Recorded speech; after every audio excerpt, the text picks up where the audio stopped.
Hello everyone, how are you doing? This is MD Tech here with another quick tutorial. In today's tutorial, I'm going to show you guys how to resolve if your computer cannot connect to another console session on the remote computer, and that it is because you already have a console session in progress.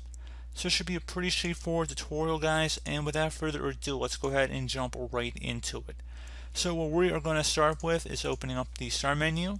Type in sysdm.cpl. Best match to come back with sysdm.cpl right above control panel item. Go ahead and left click on that to open it up. And now we are in this new window. I'm just going to scroll it over to the middle of the screen. We're going to go select the remote tab, and then we're going to select allow remote connections to this computer.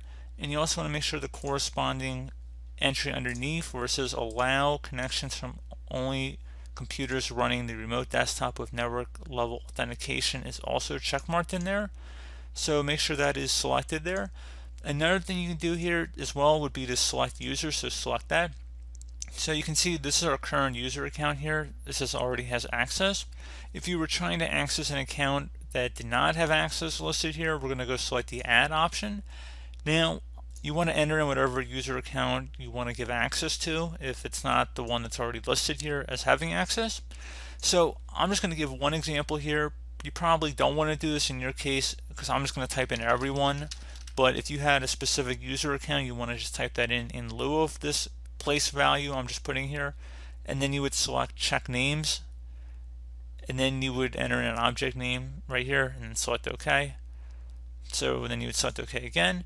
Just wanted to give you guys an example of what it would look like. There's no other user accounts on this computer, but if you did, you might want to go ahead and just type that in instead, and then go ahead and select OK. Again, would really suggest highly that you put in an actual user account you have on your computer. I was just doing that as an example for this tutorial. So once you're done with that, select apply and OK.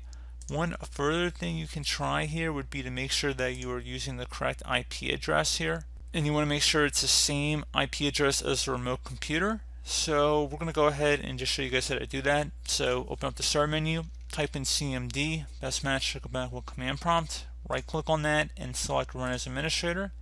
If you receive a user account control prompt, select yes.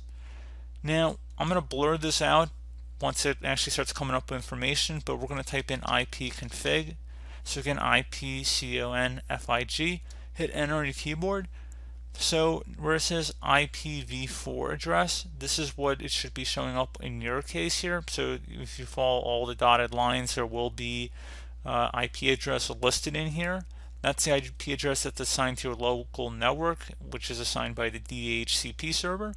So go ahead and make sure that's matching up with the other end, which is important. And you might also want to consider doing another command here, which would be ipconfig, and then space /flush DNS, again ipconfig, and space /flush DNS as it appears on my screen. Hit enter on your keyboard, should say successfully flushed the DNS resolver cache. Once that's done, once it's just closing out of here, restart your computer and see if then you're able to connect back into the remote desktop. So pretty straightforward process, guys. I do hope that I was able to help you out, and I do look forward to catching you all in the next tutorial. Goodbye.